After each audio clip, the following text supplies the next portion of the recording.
Hey man, it's your boy, just call me Smooth, man. I'm on the west side of Bankhead. Feel me? I'm at Ken Sean Ken. You feel me? Yeah.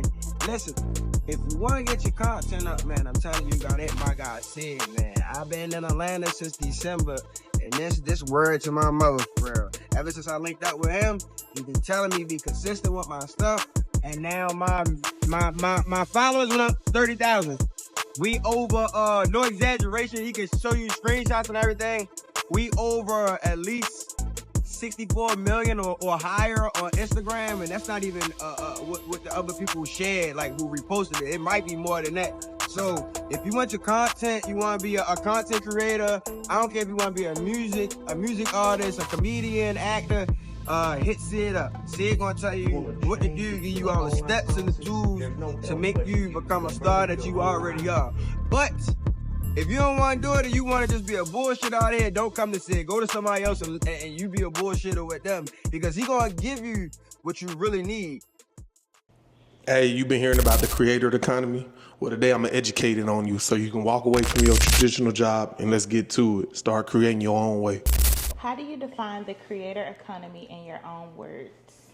The creator economy is anything you can create from your intellectual property and get paid for it. So if you know how to do a skincare routine, or if you know how to make a book, if you know how to teach people how to use the iPhone, if you know how to make a knife, if you know how to make your own USB cord with your custom signature on it, if you know how to make a pen, if you know how to teach people how to do something, a product or a service, that's how you do it. You can create something and teach people how to do it. If you can coach somebody on how to do and get a successful outcome in life, you're a creator. So what separates the creator economy from the traditional workforce? The traditional workforce trades time for money. So, we growing up, we always were told to go to college and get a job, and then you work 40 hours and you get a paycheck at the end of the week. So, or you get a salary, or you work for an hourly rate. But in the creator economy, it's more project based. Oh, and also in the traditional economy, cap is cap. Like you can be working with somebody, y'all can both make $100,000. If they don't do the same, if you do more work, you're only going to make $100,000. If they don't do the same amount of work as you, they're going to make $100,000. So it's kind of a cap, limited. It's not even really performance based. It's more like friendship and traditional networking and political. It could be friends. You could be working for somebody's friend's son just because they friends, they got the $100,000 job.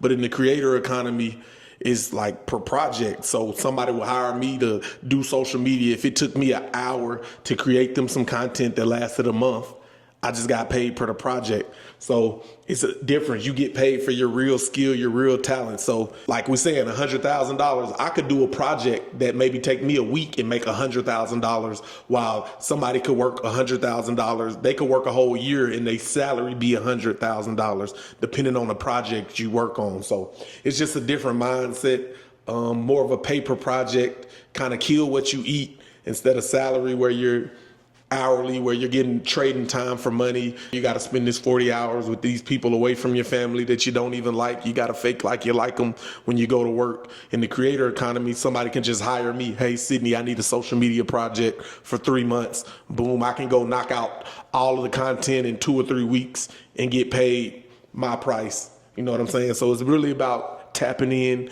doing what you do best. What's the easiest thing that you know you can do and get paid for it? It feels like fun. Why is this shift happening right now, and why is it happening so fast? It's happening because the old world, everything we've been taught growing up was pretty much been a lie. People doing their research, big corporations, you got to just do your research. In the internet age, everything is out in the open now. Back in the day, it used to be hidden. Whatever school books they show us that we growed up believing that's the real history, when we're seeing you can go on TikTok or Instagram or YouTube and find these, I'm not even gonna say conspiracy theories. They proven a lot of old stuff that we used to think was true as to being wrong. A lot of information out here is outdated and old. It's just people who are gatekeeping, trying to keep you slaves, working these jobs for these corporations instead of being creative. It was such a wealth gap because The rich people are telling you to go to school and get a job when they not even going to school and getting a job. They owning companies that you work for and paying you pennies while they make the millions, and they want you to be satisfied with that. But it's been a turn in the information area, part of the internet. Everybody's able to see everything that everybody's doing. There's no privacy, no secrecy. You can really see the blueprint that everybody had who started a business and be successful. So that old world is dying. The new world is coming in. The new world order is here. And on the internet, with the power of the internet, anything's possible. You can build on top of the internet now instead of waiting. That's how we see kids in Africa with a cell phone going viral because they can dance and get their video out to the internet when we used to couldn't even see what was going on in Africa. We just saw the commercials. For 30 cents a day, you can feed this kid with a fly on his head, but that's not really how it's going on. That's what everybody believed, or whatever the news was showing us about these foreign countries, it was the worst of the worst. But on the internet now, you can just go live and see somebody actually in that country doing what they do. So times have changed, and I'm welcoming the change. Let's get it. Do you think creators are the new small businesses? If so, why? Creators are definitely, small businesses are the small business, but creators are small businesses as well, because one person just has to get 1,000 real fans to really support and follow your products and everything you do. And you can make enough money to live for the rest of your life if you get 1,000 people locked in, buying your products and services. You don't need that much to be successful anymore. Really just the Wi-Fi, the internet connection, digital products. Really, you just need the Wi-Fi in 2025. But yeah, they are the new small businesses. A guy named Naval said it's 8 billion people. It's 8 billion people in the world. And he thinks in the future, everybody needs to be their own individual business. So it needs to be 8 billion businesses in the world. And what I mean by that is everybody has their own unique talent and gift that was God-given. So, for example, with my friends, one of my friends owns a tire company. Every time I need tires, I'm going to him. One of my friends owns, a barbershop. I'm going to them for my hair.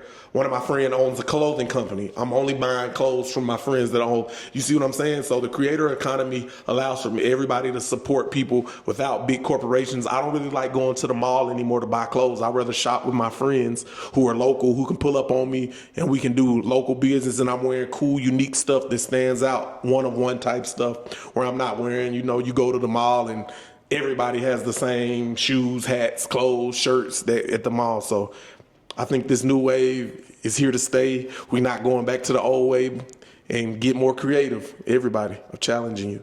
How has social media turned into a full-time income stream for so many people?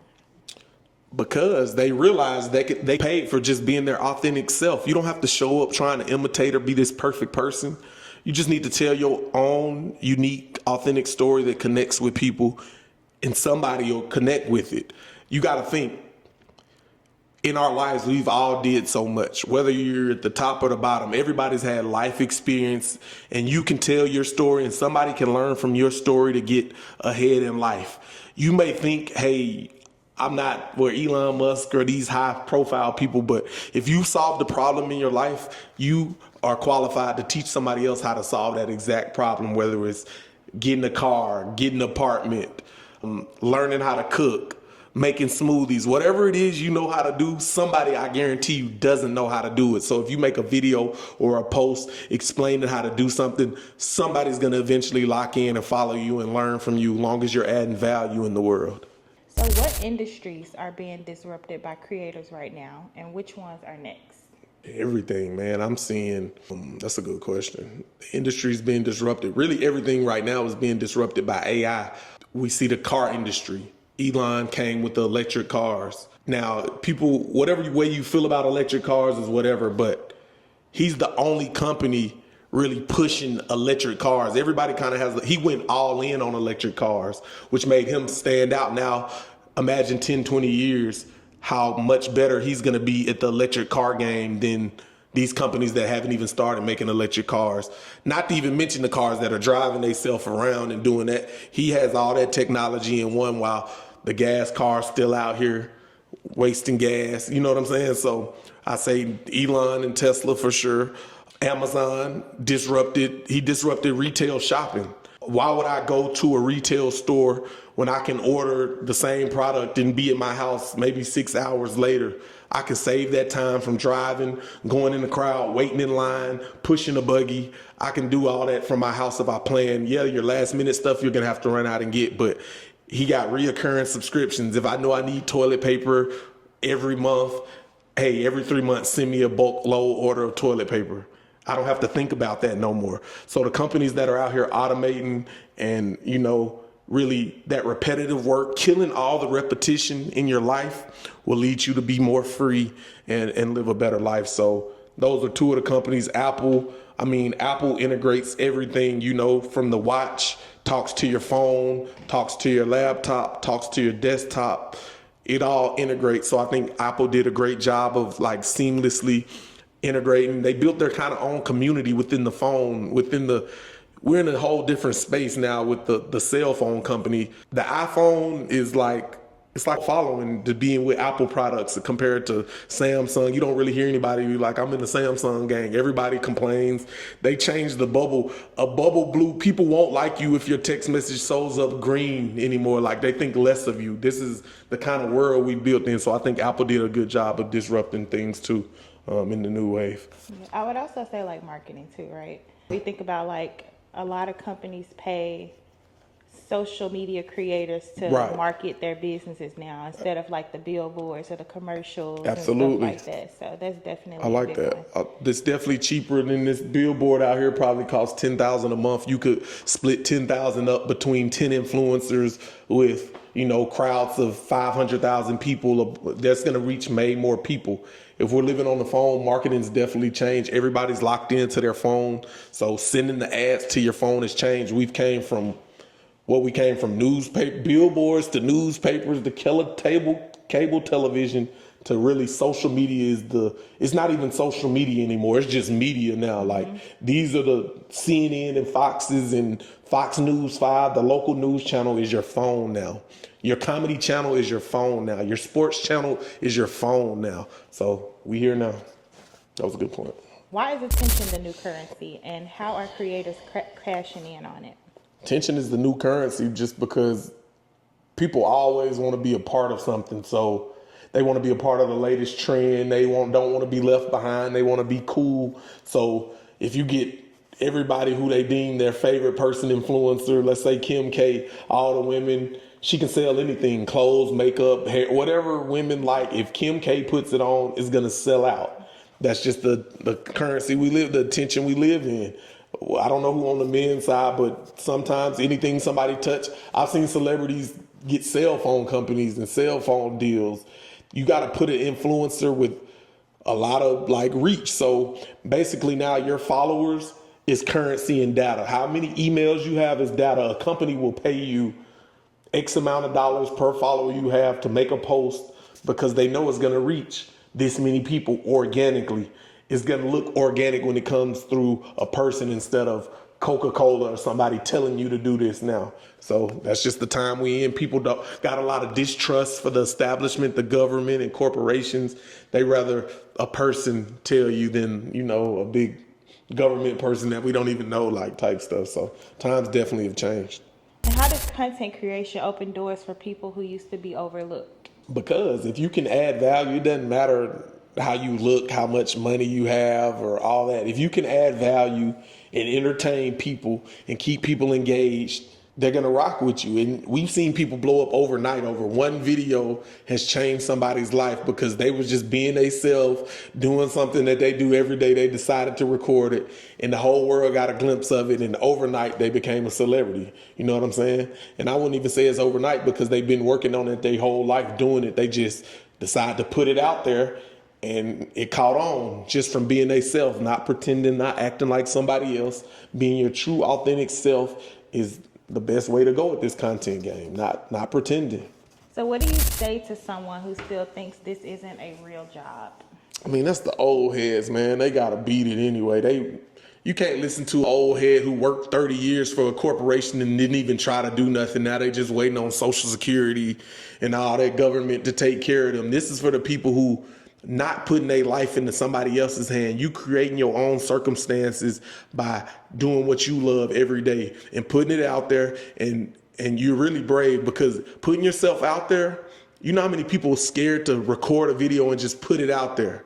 Yeah, a lot of people. So you're really being brave. You're adding value to society by putting your opinion, your own thoughts, your own creative talents out there instead of, not taking the risk, going to play the safe route. You playing the safe route, just trying to work for 30 years with a good salary.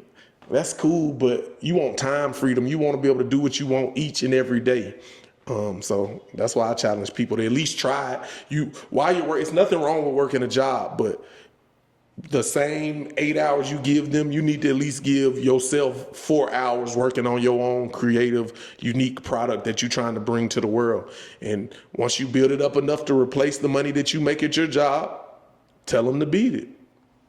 Why do you believe the creator economy is here to stay and not just a phase? I mean, the internet is only going to get more internet-y. Like, Jeff Bezos, when he started Amazon, I forget the percent, but he saw the percent the internet was growing every year in the 90s. And he knew, hey, if I just opened up a store on the internet, way when everybody was probably thinking like Kmart and not Walmart, but Kmart. Let's think of some old stores that's not here anymore. People probably brought these ideas to Kmart. They were like, internet, he built that thing 20 years now. Now what? Amazon is $1 trillion company because he built on top of the internet. I think it's only going to be more social media platforms. We look at it now. You've seen the evolution. We came from what? MySpace. MySpace isn't even really here no more. You can't click on that one. Facebook, people barely log in. That's an old head. That's the retirement home social media. It's still the biggest platform.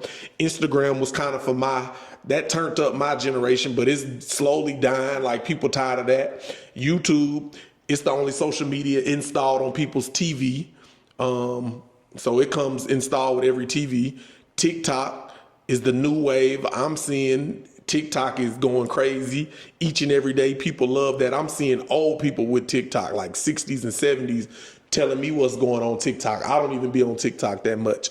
Then you got X, which Elon Musk own. That's just like the real news, real time. If you see somebody shooting outside, they tweet somebody shooting outside in Atlanta, Georgia. That's really better than the news. I'm going to see this faster than the news and know to stay away from whatever area. So social media is the new media. It's not social anymore. It's not about connecting people. It's just a media company now. That's how I think about it. So it's only going to be more of that unless they knock the grid out and the internet go off. I don't see us going back to cable television and the newspapers and wanting to work. I don't see the young generation wanting to work 30 years straight at a job that's not even keeping up with inflation. Like, these people, not even the amount that these corporations paying isn't even keeping up with the rise in the cost of living. They're still paying people on outdated. So why would I know I can get a $15 job anytime. Why would I not try to at least make it one time I know I can go back to the $15 job hour any day of the week. Like, why would I even waste my time, or care what they say? It's over with. And for my final question, if you had to explain the creator economy to a 12-year-old and a 60-year-old, how would you break it down? For the 12-year-old, I would just tell them, hey, just what do you like doing? Let's say they're like, I like to draw. Okay, draw me 10 paintings right now. Then you draw me 10 paintings. Then I said, let's get you a social account and post these and say you want $5 for each picture you just drew. And put them on there. I guarantee you, if you keep putting them on there long enough, somebody gonna send them $5 to buy those paintings or drawings that the kid is making. So that's how I would explain it to a 12-year-old. 60-year-old creator economy, I'd have to really sit down and talk to them and see the mind that they in, but I'd ask them just, what do you like doing the most? Or what are you most educated, passionate about? I would hear that subject. They might just be, they might know how to cook. Like, an older person might know how to go cook in the kitchen or something. So I say just cook. I did this actually for my dad. My dad actually saw that since he was retired. Like, he had a barbecue channel. He got a lot of views. Like, I would tell them that, then, hey, let's make a product like a barbecue sauce or an apron or an oven mitt, some kind of product around cooking or whatever you like doing, and let's sell it. That's how I would explain it to like an older person. But yeah, get in the creator economy or get left behind, man. It's not gonna wait on you. Hey, ain't nothing wrong with a job. I'm not saying quit your job right now, but I'm saying use your job to power your dreams. Whatever it is you love doing. Matter of fact, you watch content. What are the content creators you watching? And you consuming their content. It's time for you to start producing your own content instead of consuming everybody's. Yeah, it's good to get ideas and see how it's going, but jump into your own unique style and unique lane and really make it happen, man. If you like more videos like this, I got a 3 more videos on this part series, really educating you on the creator economy, how to join it, how to do it, some tips and tricks, and just some mind frames and mindsets to get into it, man. Make sure you like, subscribe, share it, and I hope to see you creating content soon. Let's get it.